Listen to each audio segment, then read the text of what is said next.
Boa tarde e boa noite já, né? Para todos que estão chegando aí, vão entrar para esse bate-papo de terça-feira aqui na página da Logos. Vamos ver. À medida que o pessoal for entrando aí, nosso convidado também, a gente vai fazer o convite, começar esse bate-papo. Aí o João já entrou.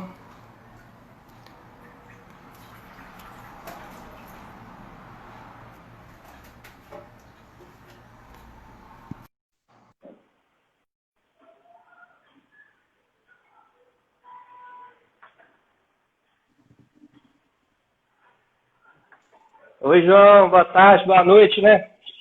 Boa noite, tudo jóia? Tudo jóia? Tá me ouvindo bem aí? Graças a Deus, tudo tranquilo, tô ouvindo bem, certinho. Tá jóia, também tô te ouvindo bem. Amanda, nossa coordenadora aí de trabalho de campo da Logos. Boa noite, Amanda. O pessoal vai chegando.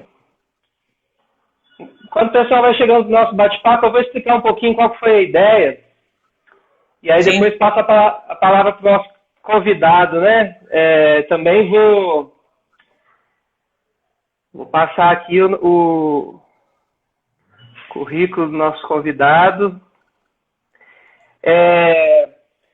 Pois é, a gente começou a nossa série de lives na terça passada com o Caio Maianelli, consultor aí de marketing político, diretor da Associação Brasileira de Consultores Políticos, né? E agora, na nossa segunda live, nosso segundo bate-papo, a gente vai conversar com o João Batista Ramos, do Sindaema, que é o Sindicato dos Trabalhadores em Água, Esgoto e Meio Ambiente do Espírito Santo. Agora, qual que é a relação disso, né? A ideia, para quem está acostumado, né, a trabalhar com a questão da representação política, a conexão é total, né? A gente sai das estratégias eleitorais, mas a Logos, assim como eu como consultor, diretor da Logos, a gente atende desde prefeituras, câmaras, candidatos a prefeito, a vereador. A Lu entrou, boa noite. Aí a gente atende não só, né, esses clientes da representação política, como também todas as organizações de representação. E os sindicatos são grandes organizações que representam os trabalhadores, né? Então, as estratégias eleitorais, elas vão funcionar em qualquer âmbito, em qualquer organização, e a própria forma de gestão também, né? Então, assim, eu achei muito legal nossa segunda live, nosso segundo bate-papo ser com essa experiência da representação sindical, né? Que tem eleições, depois o João pode falar para a gente, que são maiores, dependendo do sindicato, até do que eleição de cidade, né? São eleições importantes, grandes, e a questão da comunicação política também, das estratégias eleitorais, são muito importantes. E outro motivo que eu também, quando convidei o João, conversei com ele, né? Falei que seria interessante a gente trocar uma ideia aqui, é que a gente vive num contexto muito complicado de representação, né? A gente fala em crise da política na democracia, na representação de vereadores, prefeitos, deputados. Imagina a representação dos trabalhadores, o desafio que é, né? E a gente acompanhou de perto o Sindaema, o planejamento estratégico do Sindaema no início desse ano, e aí falei com o João que seria muito interessante a gente, né, bater esse papo e mostrar essa experiência para o pessoal, porque o Sindaema, né, nessa nova gestão, vem trabalhando de uma forma diferente, tentando avançar nessas estratégias de representação, né? Por isso que a gente colocou aí esse título na live, né, de novas representações aí. Então, assim, vou passar a palavra para o nosso convidado. A ideia, então, é essa. É a gente continuar discutindo aqui no perfil da Logos Consultoria e Pesquisa estratégias, representação, gestão. A gente tem desafios no movimento sindical que estão relacionados a essas estratégias e que é importante sempre o planejamento, né, as táticas e estratégias para atender melhor os trabalhadores, no caso aí do sindicato, né? Eu lembro que a gente fez algumas reflexões lá lá no planejamento estratégico do Sindaema, que partiu desde qual que era a situação do movimento sindical hoje, o que os trabalhadores desejam do seu sindicato, né? Como que cada setor deve contribuir e como que deve ser feito para se atingir um sonho de futuro aí para os sindicatos, né? Então, lembrando dessas reflexões, eu vou passar a palavra para o João. Só vou primeiro apresentar aqui a sua formação e ele complementa também se estiver faltando algo aqui, mas a gente queria agradecer a presença do João Batista Ramos aqui com a gente hoje, administrador com formação em PNL, escritor e ex-membro da Academia Jovem Espírito Santense de Letras, ex-funcionário do IBGE, Correios, Infraero e atualmente na Companhia Espírito Santense de Saneamento, CESAM. Ex-secretário-geral e atual presidente do Sindicato dos Trabalhadores em Água, Esgoto e Meio Ambiente do Espírito Santo, Sindaema. Mais uma vez, muito obrigado, João. A palavra é sua. Boa noite a todos. Boa noite especial para a Fernanda Patrício, que entrou aí, né? Minha colega aí, recebeu o convite, está participando com a gente. Primeiro, agradecer o convite. Eu acho que é extremamente importante, extremamente válido a gente fazer reflexões nesses momentos tão difíceis que a gente está vivendo. Eu acho que, mais do que nunca, esse momento está servindo para que a gente possamos voltar para nós mesmos e fazermos algumas reflexões do mundo que nós estamos vivendo, qual é o mundo que nós estamos construindo, qual é a nossa colaboração para esse novo mundo que nós vamos deixar para as futuras gerações. Então, de tudo nessa vida a gente tem que tirar coisas boas, né? E esse momento, apesar da dificuldade, a gente tem que buscar algo positivo nele, buscar aprender com ele. E eu acho que isso que a gente está fazendo nesse momento, quando a gente discute não só a estratégia de representação sindical, mas, querendo ou não, todos os outros temas vêm abarcados e a gente vai entrelaçando todos os temas, a situação vivida que a gente está passando nesse momento. Então, acho que é muito válido. Eu fiz um pequeno rascunho aqui, uma linha de raciocínio, e aí eu vou caminhar aqui. Qualquer coisa pode ficar à vontade, pode interromper, perguntar, questionar, pode ficar à vontade, tá? Primeiro passo que eu acho que a gente precisa analisar é o contexto histórico que nós estamos vivendo.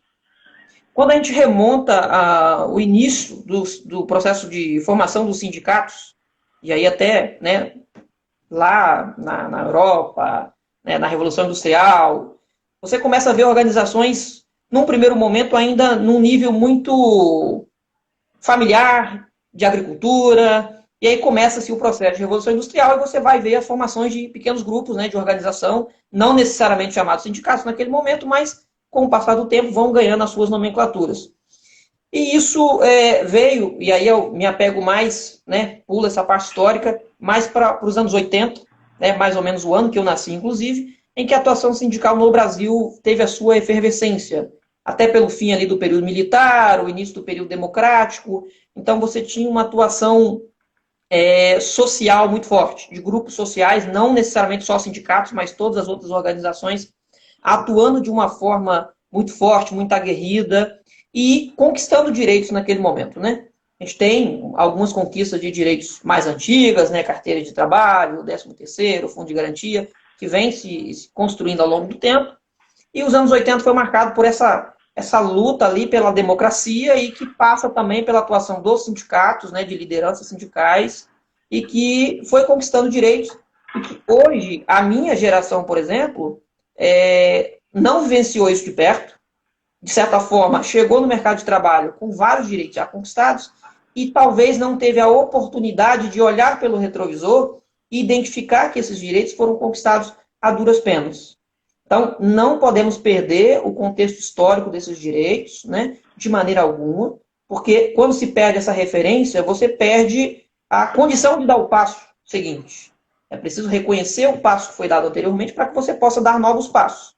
Então, é muito importante reconhecer esse período, todo o trabalho que foi feito, ainda nos anos 80, tínhamos uma organização sindical ainda de forma mais simples, Naquele momento não tínhamos redes sociais, não tínhamos computador, não tínhamos telefone celular, Então, os meios de comunicação eram feitos de boca a boca, as reuniões eram realizadas muitas das vezes dentro das casas, inclusive, dos próprios trabalhadores, reuniões de pequenos grupos. até porque ainda tinha muita perseguição naquele momento. Claro que hoje tem algumas perseguições, mas nada comparado ao que se viveu naquele período. Então, assim, é preciso reconhecer toda essa estrutura, essa organização, a atuação desses diretores na época, para que a gente possa caminhar. O que difere dessa época para o momento que a gente está vivendo atualmente? Você tinha um sindicato naquele momento mais pé no chão, mais de luta, vamos chamar assim, braçal, não necessariamente nem saindo da porrada, mas de uma luta mais aguerrida no front, na porta das fábricas, com muita panfletagem. Isso nós vivenciamos até pouco tempo, ainda era bastante rotineiro isso. Porém, com o advento das redes sociais, das internet, dos mecanismos de comunicação mais modernos, isso foi perdendo força. E também, em relação à conquista de direitos, nós dizemos aí, pelo menos há 6 anos, um processo de retirada de direitos muito grande da classe trabalhadora. Só para citar 3 exemplos bem abrangentes: reforma trabalhista. Tem alguns pontos que dá para salvar? Tem. Mas, a grosso modo, ela foi extremamente prejudicial para os trabalhadores. E aí eu posso dar um exemplo muito clássico aqui que eu vivo diariamente. O trabalhador é demitido, recebe sua homologação, sua rescisão, e ele não sabe se está certo, se está errado, se teve algum direito que lhe foi sonegado, e sequer tem um elo com o sindicato para que faça, né, esse acompanhamento da rescisão e que possa prestar para ele ali uma assistência sindical. Buscar dele tudo que ele vivenciou, quais são os problemas vivenciados na empresa, né? Porque não dá para você estar presente em todos os locais todo dia. Então, num processo de demissão, numa homologação, você levanta uma série de questões de um trabalhador que pode representar um universo muito grande. E, a partir daí, gerar uma ação sindical para resolver um determinado problema, que você, às vezes, não conseguiu identificar antes. Segundo ponto, reforma previdenciária. Não precisamos entrar tão a fundo, mas não é o objetivo aqui, mas é claro que é muito prejudicial para todos os trabalhadores, né? Aumenta o tempo de contribuição, diminui o valor da aposentadoria, né? E cria uma série de dificuldades. E aí, só pegando um gancho na reforma da Previdência, recentemente foi colocada uma norma em que, foi uma emenda constitucional, inclusive, que o servidor da administração pública, seletista, ao se aposentar pelo INSS por tempo de contribuição, automaticamente o contrato dele de trabalho está encerrado.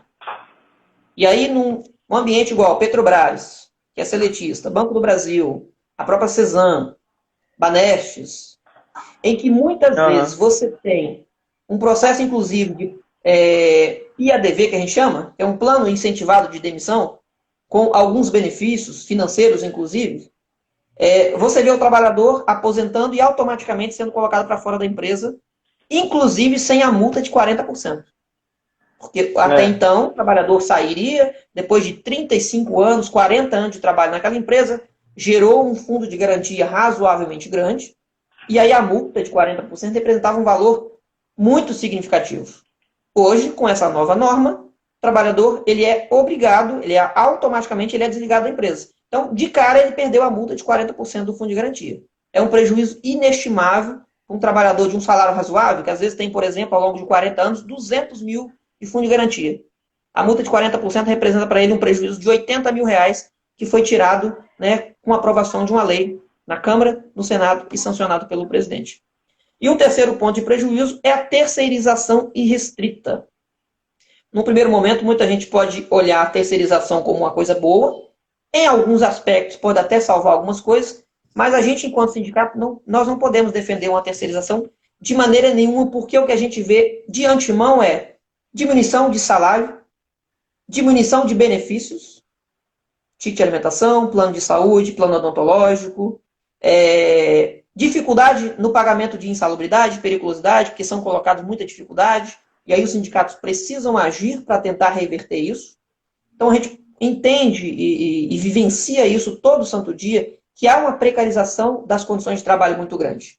No nosso setor, por exemplo, em pleno século XXI, é estranho a gente dizer isso para todo mundo, mas é fato que acontece. Existem trabalhadores terceirizados que literalmente mergulham dentro do esgoto para consertar determinados vazamentos.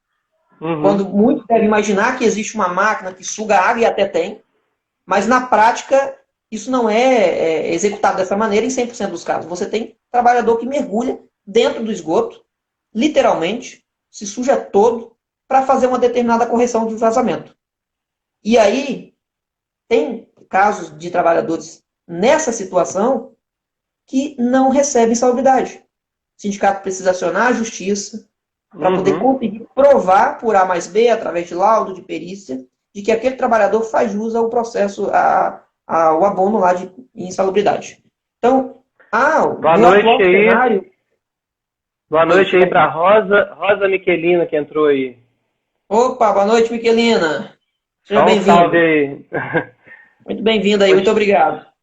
Então, assim, há um processo desde 2014 aproximadamente, e aí não estou nem casando ao processo de impeachment da presidência, porque só mudou o presidente, mas o Congresso continua o mesmo.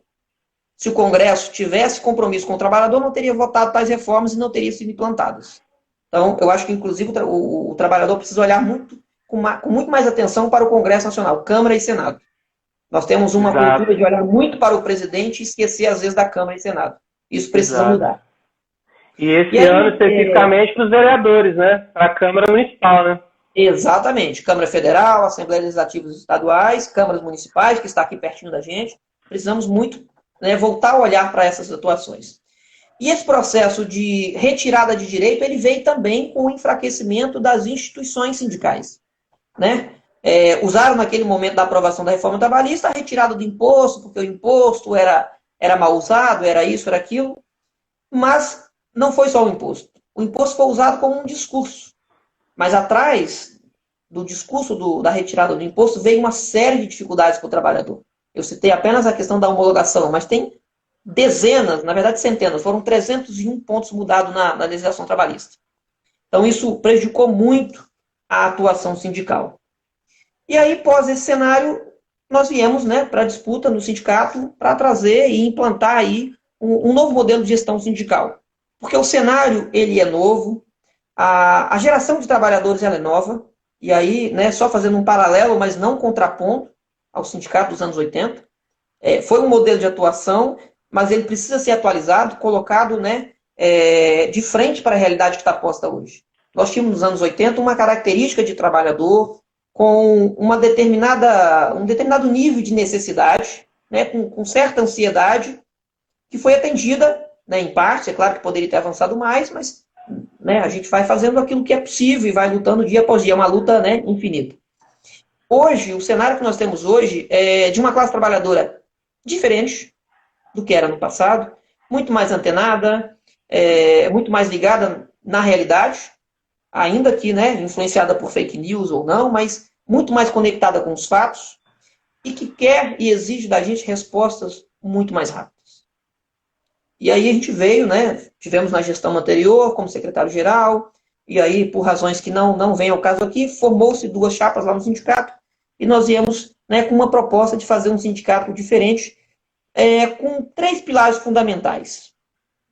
A aproximação da base dos trabalhadores, porque esse é um ponto que foi identificado de deficiência, né, acusado pelos trabalhadores, apontado pelos trabalhadores, e é visível isso no movimento sindical no Brasil como um todo, né? A gente roda o Estado aí e eu ouvi, inclusive, dos sindicalistas mais antigos, né, que convivem comigo hoje e conviveu na gestão anterior, de que há poucos anos atrás era comum você encontrar diretores de sindicato rodando no interior do Estado. E atualmente você quase não encontra, né, nos pontos para tomar um café no meio da estrada, encontrava-se muitos, e hoje você encontra muito pouco. Então isso é uma mostra da dificuldade que os sindicatos estão vivendo em estar indo lá na ponta. E nós propomos refazer esse caminho, voltar o sindicato, né, para próximo do trabalhador. Isso inclui a presença física, mas também inclui a presença com informação, né, com retorno das demandas dos trabalhadores. E a gente atuou nisso, que eu vou detalhar logo um pouquinho à frente. Um segundo saudar o pessoal que está chegando aí, ó, Carlos Magno, Sindaema. Opa, boa noite, Carlos Magno, diretor do sindicato também, marcando presença. Obrigado pela presença aí. É um que tem nos ajudado bastante lá na região sul do Espírito Santo. Nicolas Ramos, Raio, Tainá, pesquisadora da Logos. Show! É isso aí. Obrigado pela presença aí. Pessoal chegando. Eu confesso que eu não estou vendo só o Instagram, o Twitter, não estou vendo as pessoas que estão entrando aqui. Mas vai falando aí que a gente vai cumprimentando. O segundo pilar que a gente, né, propôs fazer essa gestão é o resgate do diálogo com as empresas.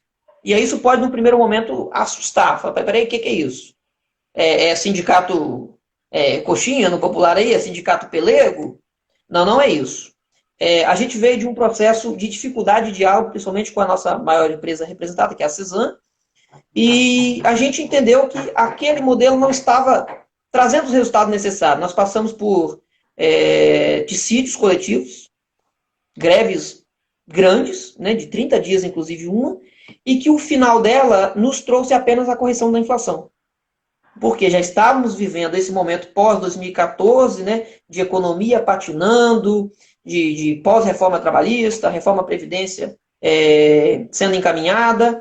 Então, nós não conseguimos, apesar do lucro considerável da Cesan, não conseguimos avançar para além, né, de valores ali da inflação. Então, passamos alguns anos com dificuldade de diálogo e também, apesar das lutas, das brigas, e eu volto a afirmar, foi necessário, foi importante, tá? Não estou tirando o mérito, participei junto, fizemos a greve de 30 dias e foi necessário, mas apesar de toda a luta, não conseguimos avançar, porque foi para um processo judicial em que o poder da caneta do juiz, do desembargador, tem a validade e determinou naquele momento o aumento baseado na inflação. Então a gente sentiu a necessidade de voltar a resgatar o diálogo, a capacidade de negociar, né, com as empresas, não só com a Cesan, mas com todas elas, para que a gente consiga resolver não só o problema macro, que é o acordo coletivo, o aumento da inflação, mas também resolver uma série de problemas pequenos, pontuais, e que às vezes até adoece o trabalhador. É um conflito de um trabalhador com um gestor, que às vezes fica ali se perpetuando por meses, por anos, que tira o sossego, inclusive dos dois, né, dos dois trabalhadores, tanto do gestor quanto do trabalhador. Problemas, né, de demanda estrutural, estação de tratamento que precisa de uma atenção maior de um gestor, ou de uma reforma, coisas às vezes que pode parecer menos importante, mas que faz diferença na vida daquele trabalhador que está ali na ponta. Então nós precisamos levar o sindicato para ter diálogo com as empresas para resolver esse problema que está lá na ponta. E o terceiro ponto, e talvez o mais importante e o mais difícil, e o mais controverso também, desembaraçar a militância sindical da militância partidária.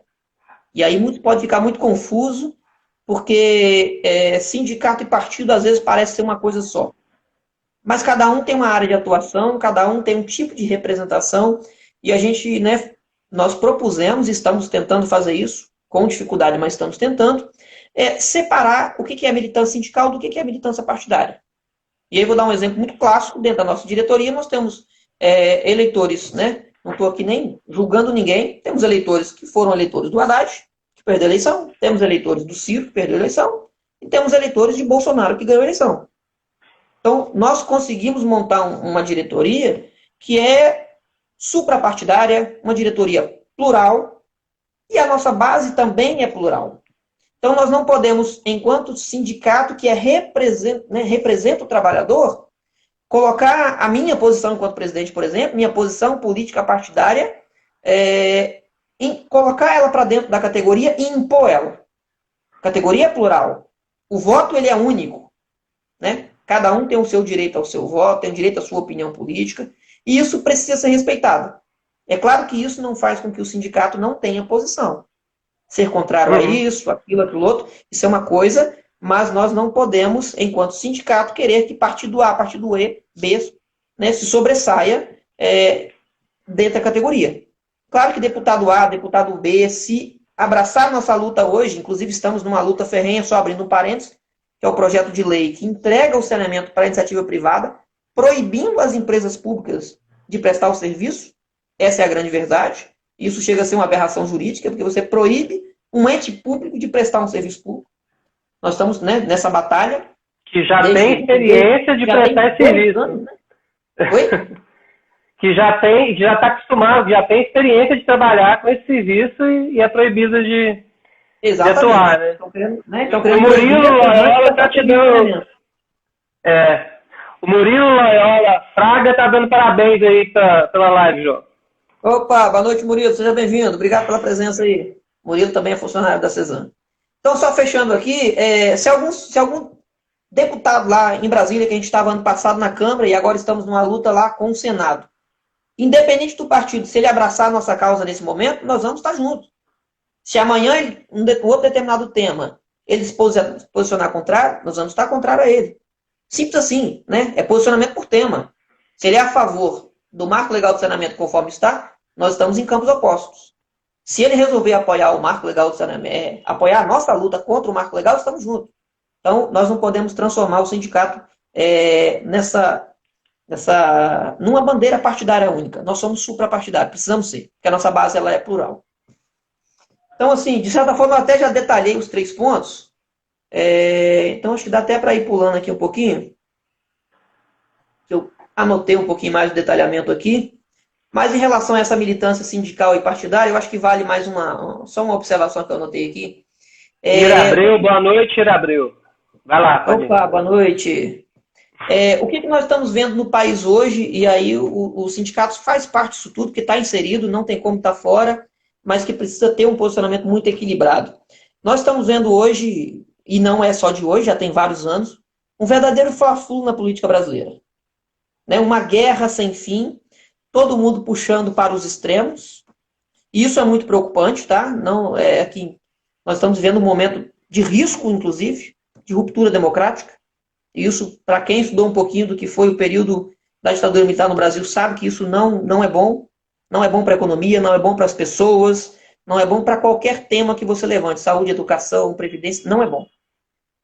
Então, nós estamos vivendo um momento em que 2 grupos extremos estão esticando a corda para ainda mais extremos. E isso é muito perigoso. Então, os sindicatos, entre tantas outras organizações, igrejas, organizações sociais das mais diversas, enquanto representante da sociedade que é plural, não pode de maneira nenhuma abraçar um extremismo político. Muito pelo contrário. Tem que defender suas posições nos temas específicos, né? Saneamento, educação, saúde, qualquer outro tema, mas no campo político ele tem que buscar trazer as pessoas para o campo da racionalidade e do equilíbrio. Porque só assim nós conseguiremos passar por esse período difícil que nós estamos vivendo, de pandemia, de conflito entre os poderes que são, né, constitucionalmente instituídos. Nós precisamos usar as instituições que nós temos, sindicato e tantas outras, para buscar as pessoas para o ponto de equilíbrio da racionalidade, para discutir os temas sem transformar tudo nesse verdadeiro fla-flu. Então, é muito perigoso isso que está vivendo. Então, e esse é o maior desafio que a gente precisa hoje. E aí, dentro do mundo sindical, quando a gente coloca essa questão de fazer esse desembaraçar, não estamos aqui tirando ninguém da discussão política, muito pelo contrário, discutir política, ela é necessário que todas as pessoas discutam política, mas como eu já disse, dentro do campo da racionalidade, da defesa do seu ponto de vista, mas com respeito. E aí tem sido o nosso grande desafio, porque você tem que tentar trazer as pessoas para pensar fora da caixa. Quando você está dentro de um movimento, e aí nesse caso sindical que eu estou dizendo, que é o que eu estou inserido, há muito tempo você tende a ficar viciado. É um motorista que há 30 anos dirige, né, profissionalmente falando, várias horas no carro, ele está viciado em algumas coisas. Tudo na vida que a gente faz por muito tempo, a gente cria vícios da profissão, da função. E aí esse tem sido o grande desafio. Trazer as pessoas a pensar fora da caixa, a olhar as coisas por um outro prisma, porque não é tudo como eu imagino, não é tudo como você imagina, não é tudo como qualquer outra pessoa imagina. São vários prismas em que a soma disso tudo e a busca de um ponto em comum é que vai trazer o que é melhor para todo mundo. Então esse tem sido o maior desafio enquanto sindicato, conviver nesse ambiente de fla-flu, nesse ambiente, né, de extremismos, e ao mesmo tempo você está pregando um ponto de equilíbrio, uma racionalidade, tentar trazer todo mundo para um ponto adequado para que a gente consiga caminhar, avançar nos direitos, avançar nas conquistas, defender qualidade de vida do trabalhador, qualidade no ambiente de trabalho e, ao mesmo tempo, você está, né, nesse ambiente tão difícil. Então, tem sido uma grande dificuldade, mas, ao mesmo tempo, um grande aprendizado e que, se Deus quiser, nós estamos plantando sementes e que, daqui a alguns anos, né, não necessariamente eu, mas, né, outras pessoas poderão estar colhendo. João, Oi. Primeiro, boa noite para Celi e Gabriela, que também entraram aí. Eu sei como que é essa questão do relacionamento político. Eu fui 5 anos presidente da Associação de Servidores do Instituto Jones, então eu sei como é. Agora, uma história que eu acho interessante a gente passar aqui para o pessoal, é que nesses tempos de tentar, né, lutar, mostrar que o trabalho de vocês é crucial, de convencer, tanto na esfera estadual quanto na esfera federal. Você, em pouco tempo que entrou na gestão, usou de ferramentas, né, usou ferramentas que a gente usa em qualquer espaço de representação hoje, né? E a gente tem uma eleição municipal chegando aí, as listas de transmissões, por exemplo, de WhatsApp, os grupos, isso é o que mais vai ser usado numa eleição em tempos de pandemia, né? Então, você podia contar para o pessoal essa história da votação no Congresso, se não me engano, né? Sim, sim. Da mobilização que vocês conseguiram fazer aí, e usando a tecnologia, usando ferramentas, né, que estão aí para todas as eleições, né? Sim. Coincidência ou não, não foi combinado, mas está aqui no próximo ponto para falar para vocês. Da nossa atuação, o que a gente trouxe de novo, né, para dentro do sindicato, o que a gente aprimorou, o que a gente vem fazendo aí, que está colocando, né, a atuação sindical de forma diferenciada, né? São as sementes que a gente está plantando, como eu disse agora há pouco. Primeiro, ampliação e modernização da comunicação do sindicato com os trabalhadores. E aí tem essa experiência da lista de transmissão, é uma ferramenta nova, né? O WhatsApp é uma ferramenta nova, mas desde que a gente chegou lá no sindicato, ainda na gestão anterior, a gente começou a cadastrar os trabalhadores, né? Ainda num trabalho de formiguinha, tem 4 anos e meio isso, né? Tem 3 anos da gestão anterior e 1 ano e meio agora. A gente começou pé no chão, né? Visitando os trabalhadores, fazendo a rodada de assembleias para a formação da pauta inicial, e aí começamos a desenvolver isso, ainda com muita desconfiança, até mesmo do trabalhador, de algumas pessoas da própria diretoria, se ia dar certo ou não. Nós começamos a cadastrar, fomos cadastrando devagarzinho, com o compromisso, inclusive, de não encher o trabalhador de, né, correntes, de mensagem, de links de matérias, com o compromisso de mandar para o trabalhador aquilo que era de interesse dele e que saía do sindicato. Então, é uma comunicação do sindicato com o trabalhador. Não é corrente, não é link, não sai mandando bom dia, boa tarde, boa noite. A gente recebe bastante, né? Porque, afinal de contas, temos bastante trabalhadores cadastrados. Mas não fazemos isso. Então, depois de 3 anos e meio, nós temos aí, vou dar um chute aqui, nós temos próximo de 2.000 trabalhadores cadastrados.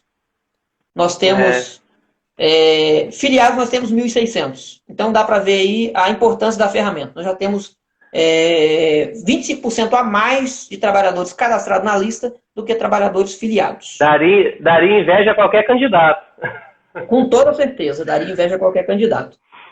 E aí, assim, na medida que essa ferramenta foi sendo construída junto com os trabalhadores, foi sendo enviadas as informações e foi visto que, de fato, não era para envio em massa de informações desnecessárias, informações que não eram de interesse, o trabalhador foi aderindo. E aí nós fomos construindo, fomos enviando informações. E eu chego a dizer, assim, eu ouso a dizer, né, que hoje nós temos uma ferramenta de comunicação com os trabalhadores, e aí vou me ater, nesse caso, somente aos trabalhadores da CESAM, porque ainda temos um longo caminho pela frente. Algumas empresas nós ainda não temos essa lista de transmissão. É um desafio que está colocado, inclusive, no nosso planejamento. Mas na CESAM eu ouso a dizer que nós temos mais rapidez de comunicação do que a própria CESAM com seus trabalhadores. Porque nós temos aí 80% a 90% dos trabalhadores estão cadastrados e hoje as pessoas vivem com o WhatsApp na mão. Então, a gente manda, e já fizemos o teste aqui, já olhamos, manda uma informação, em 5 minutos você tem aí 30% a 40% dos trabalhadores já olharam a informação. Então, como dizia meu colega da direção anterior, uma verdadeira bomba atômica, com, né, o potencial que ela tem de disseminação da informação. Então, isso foi uma experiência muito bacana. É uma comunicação ativa, né? É o sindicato que está levando. Antes, o trabalhador recebia um jornal a cada 3 meses, 3, 4 meses. Alguns locais alguns locais físicos. Lá no velha história de jornalzinho impresso, né? Isso. Mesmo quem recebe, pega e nem lê direito, né? Exatamente. E é interessante a gente falar, rapidinho, parênteses, interessante a gente falar que a ferramenta, a estratégia, a gente não está falando aqui, como você já disse anteriormente, de posição política, posição ideológica. Acaba que determinados órgãos, empresas já estão tradicionalmente utilizando o planejamento estratégico, né? O sindicato que está no embate com a empresa o tempo todo vai ficar desorganizado, não vai desenvolver um planejamento. Isso não é uma questão de ser extrema-direita, extrema-esquerda, é uma questão de racionalidade, né? E de saber comunicar com os representados, né? Então, muitas vezes a gente vê a necessidade de um órgão de representação, como o sindicato, ter uma assessoria no sentido de seguir um planejamento com o indicador. Isso não quer dizer que o sindicato não vai combater, não vai buscar direito do trabalhador. Quer dizer que ele está se organizando, né? Então, só esse parênteses, que às vezes parece que as ferramentas, elas são de um lado desse plano ideológico, né? É só um lado que pode usar. Eu acho que o trabalhador tem que se atualizar e saber, inclusive, as melhores táticas para enfrentar e conseguir seus direitos, né? Sim, sim. Eu vou até pular um pouquinho aqui para aproveitar o gancho e tocar nesse tema. O que a gente fez? E aí, casando com o que você falou, a gente se propôs a fazer uma gestão profissional do sindicato. E aí, inclusive, né, o nosso planejamento estratégico, né, é uma base para você olhar o horizonte e caminhar em direção ao seu objetivo proposto. Então, a gente se propôs fizemos aí a nossa reunião de planejamento. Logo em seguida veio a pandemia, querendo ou não, interfere, inclusive, nas ações de planejamento, porque o planejamento ele não é necessariamente só aquele dia que nós fizemos a nossa reunião. O planejamento ele é vivo, na verdade, ele tem que ser vivido todo dia, e as coisas vão acontecendo e você vai remodelando de acordo com a necessidade, com as oportunidades que vão surgindo. Mas o importante é fazer o propósito e fazer essa gestão profissional dos sindicatos, porque a gente só consegue fazer uma defesa do direito do trabalhador, defender aquilo que a gente tem conhecimento. E aí é um dos nossos também, dos nossos propósitos que a gente tem avançado. Para ir para uma mesa de negociação, principalmente na administração pública, onde você tem mais acesso às informações da empresa, você precisa estar munido dos dados da companhia.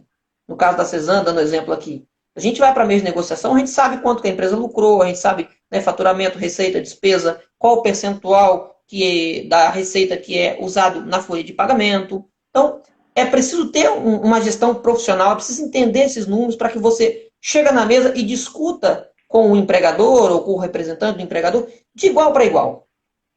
E aí é um processo de evolução do sindicato. Antigamente você queria direitos, até porque você não tinha quase nada, digamos assim. Mas você só queria, eu quero porque eu quero, eu acho que eu mereço. Agora hoje você tem que dizer o seguinte, eu quero porque eu mereço, a empresa lucra, eu estou contribuindo para que esse lucro aconteça e eu quero parte desse lucro de volta em salário, benefícios, condições de trabalho, etc. Então, é preciso conhecer esses dados. Então, para isso, é preciso fazer uma gestão profissional. E aí, voltando lá para a questão da comunicação, só na questão do jornal. Hoje, a nossa comunicação é ativa, né? O trabalhador não precisa mais ficar lá esperando se vai chegar alguma coisa. A comunicação ela é ativa e rápida. Antes, um jornal chegava a cada 3 meses, aproximadamente.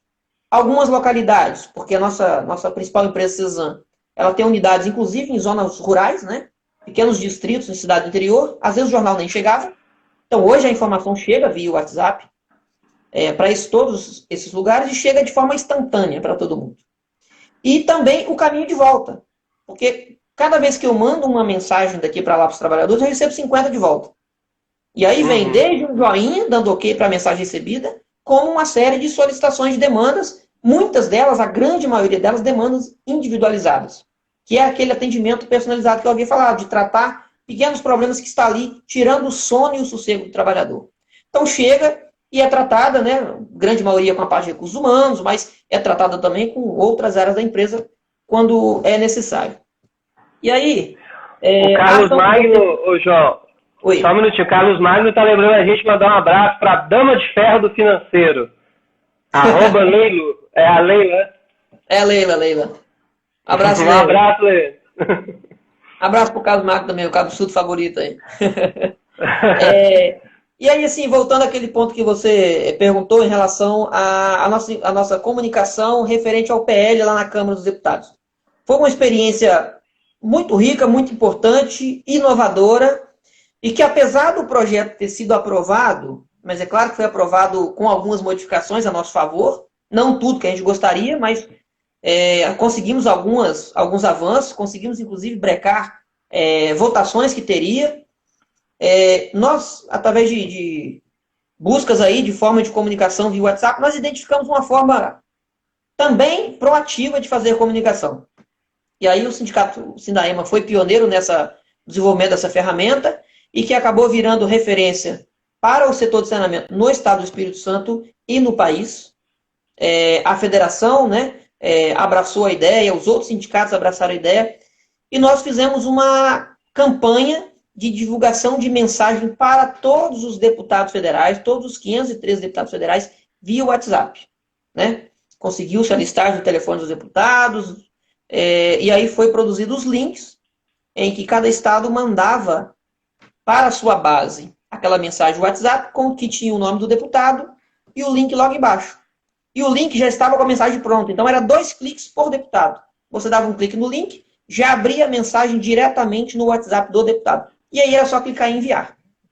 Nós fizemos isso para todos os deputados, depois fizemos especificamente para o grupo de liderança que estava discutindo se colocava na pauta, se não colocava.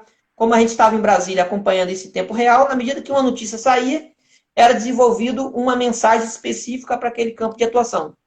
Ora para todos os deputados, ora para o grupo dos líderes, ora para a liderança de bancada. Então foi feito isso de maneira muito rápida, muito efetiva.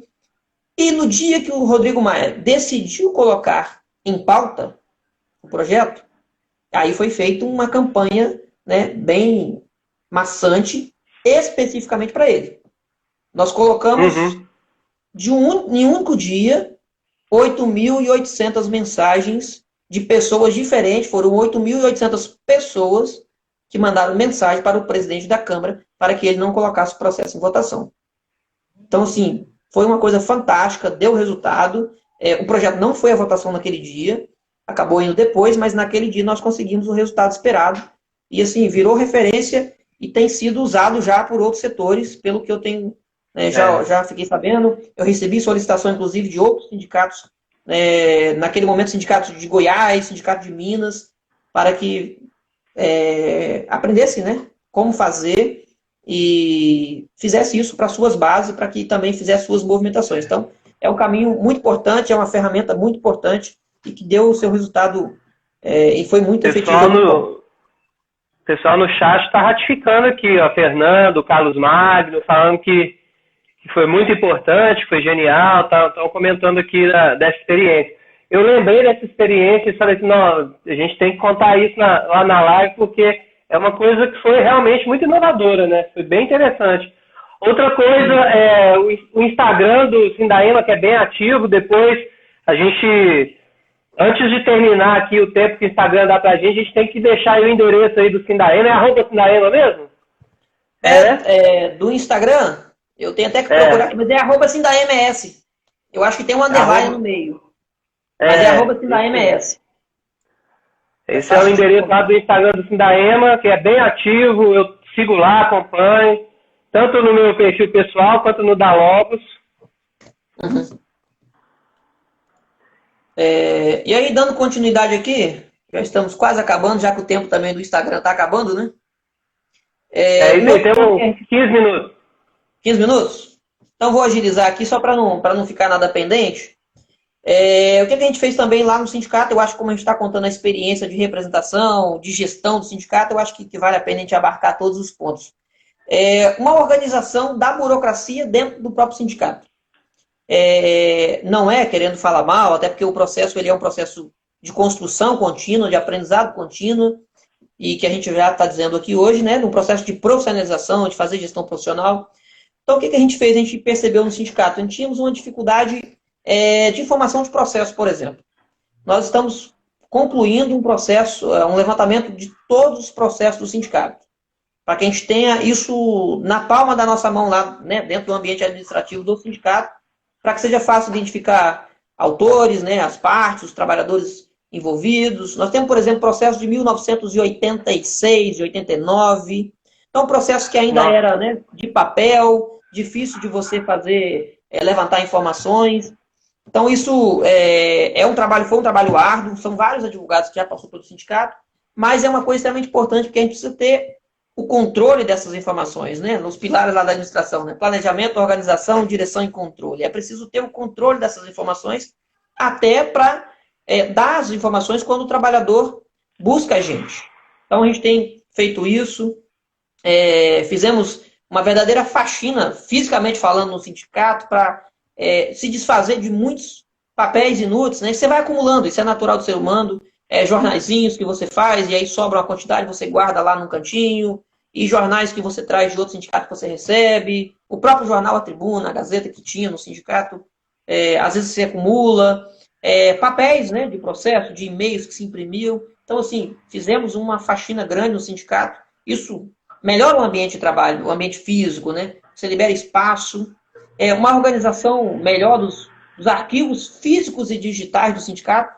Então, parecido com o 5S, né? Não demos o nome do 5S, mas muito, muito parecido, seguindo aí os princípios do 5S, de certa forma, para você organizar o ambiente de trabalho, porque aí você consegue dar o retorno para o trabalhador, que é o nosso propósito, né, principal. Você consegue dar o retorno muito fácil. Quando o trabalhador busca determinada informação, você tem ela, seja digital ou física, você tem ela organizada, você consegue dar esse retorno muito rápido.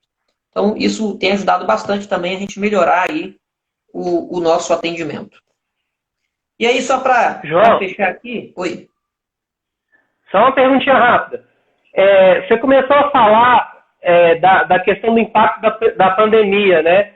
Principalmente em relação à gestão do sindicato, ao planejamento que ia ser implementado, né?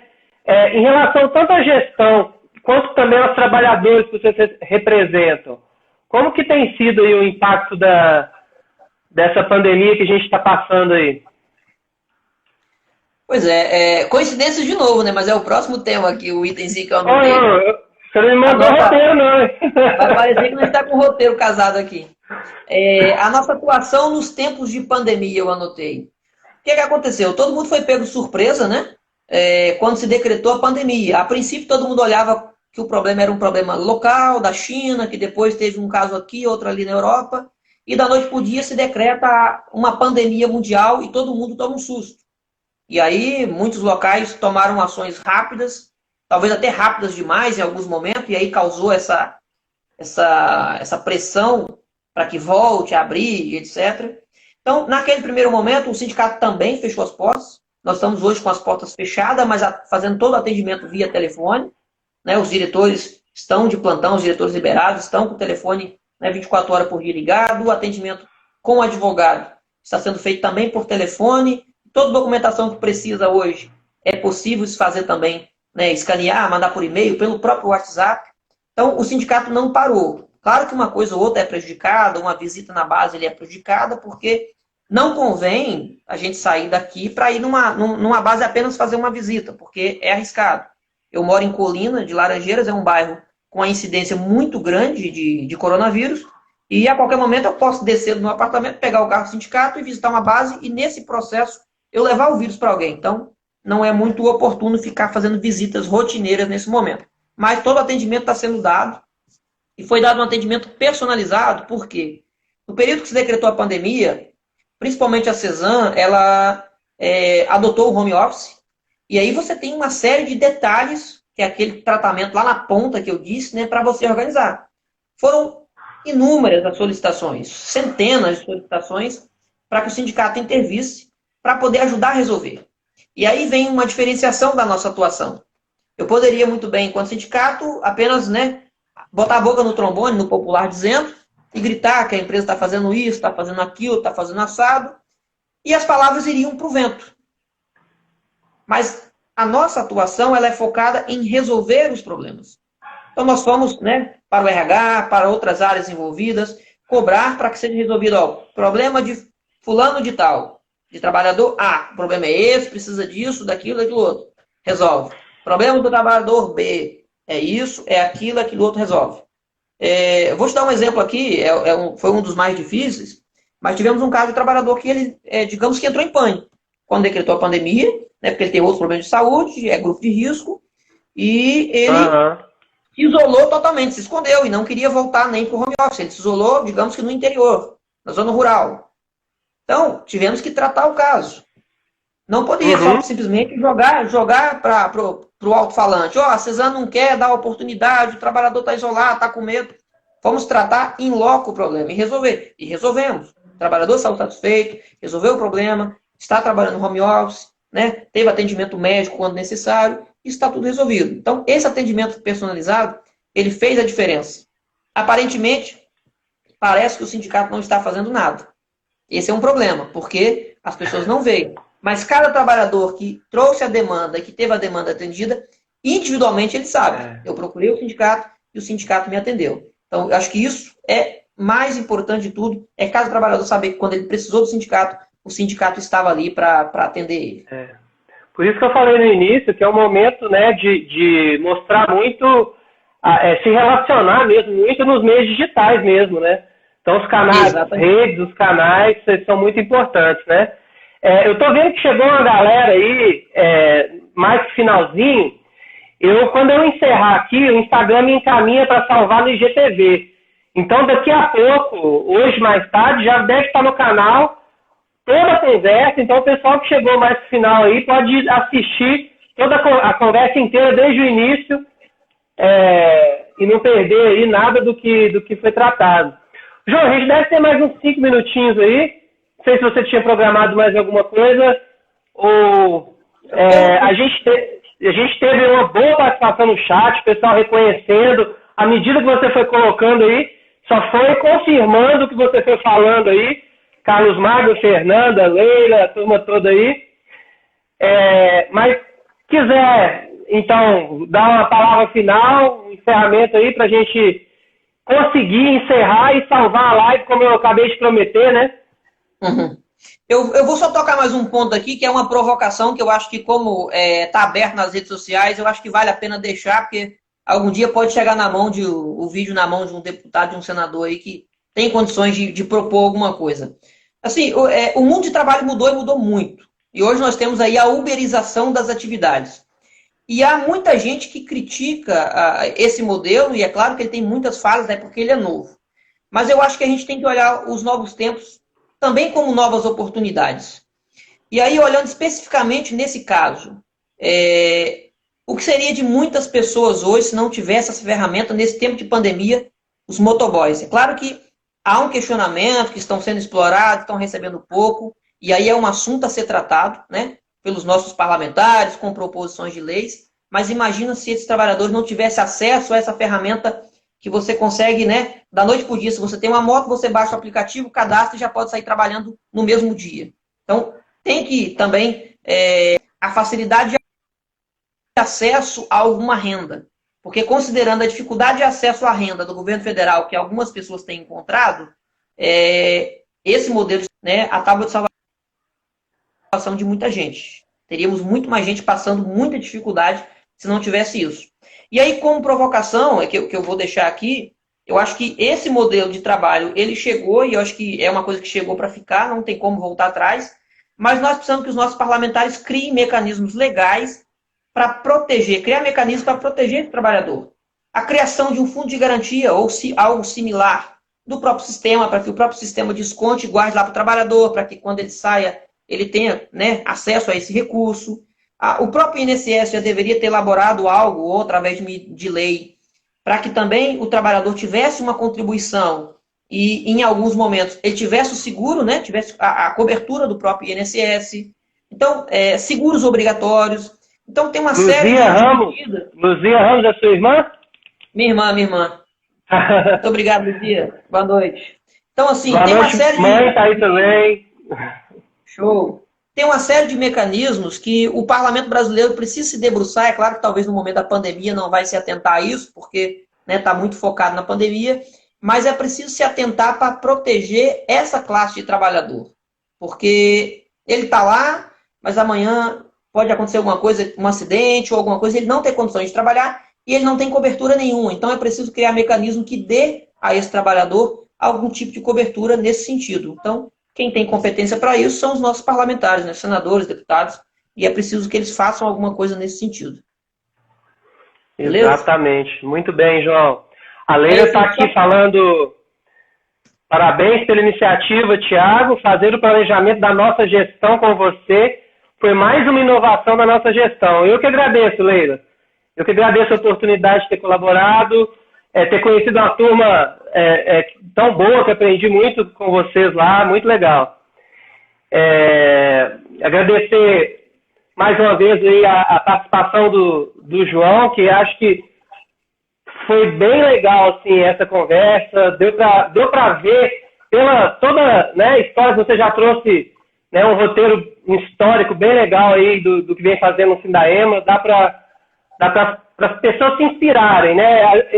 O que eu falei, pessoalmente já tive em associação, sindicato, e às vezes é desanimador, assim, as pessoas às vezes acham, nossa, mas complicado, né? Como que a gente vai sair desse lugar? E é o que você falou, durante muito tempo foi um formato, né?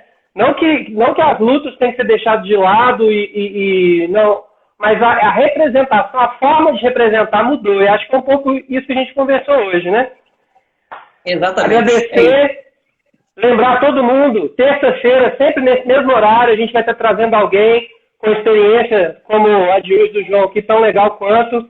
Então a gente já teve estratégias eleitorais terça passada, hoje a gente falou aí da representação sindical, estratégias, ferramentas, e na terça que vem a gente está junto de novo nesse horário. Um grande abraço, João, e a todo mundo aí que participou no chat, a audiência é bem legal que teve com a gente. Até a próxima. Obrigado, Thiago. Boa noite a todo mundo. E vamos aí contribuindo cada um à sua maneira para um futuro melhor para as futuras gerações. É isso aí. Boa noite, gente. Um grande abraço. Boa noite.